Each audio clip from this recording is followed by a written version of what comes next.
Libya, Tunisia থেকে ভূমধ্যসাগর পাড়ি দিয়ে অবৈধ পথে প্রতি বছর ইতালিতে প্রবেশ করেন হাজার হাজার অভিবাসন প্রত্যাশী।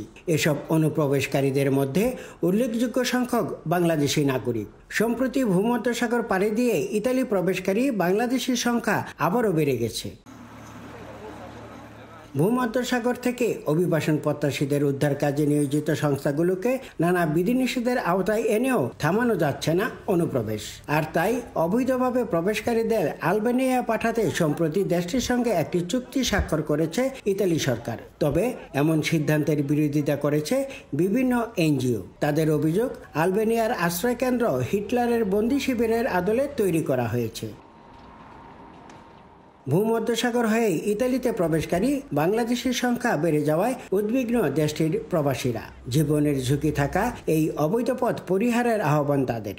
অর্ধেক পাউডারে দ্বিগুণ উজ্জ্বলতা, নতুন রিন অ্যাডভান্সড অর্ধেক পাউডারে দ্বিগুণ উজ্জ্বলতা। যারা ভূমধ্যসাগর দিয়ে ইউরোপে প্রবেশ করছেন, এতে কিন্তু আপনাদের জীবনের ঝুঁকি যেমন রয়েছে, ঠিক তেমনি এখানে আসার পরে তারা বৈধতা পেতেও কিন্তু অনেক সমস্যা হচ্ছে। তো আমি বলবো যে আপনারা এই পথটি পরিত্যাগ করুন। ইতালি হচ্ছে এখন মানুষের জন্য হচ্ছে স্বপ্নের কান্ট্রি, বাট এই দেশে যারা সমুদ্রের পথ দিয়ে পাড়ি দিয়ে আসছে তাদের জন্য হচ্ছে সবচেয়ে বিপজ্জনক জায়গা।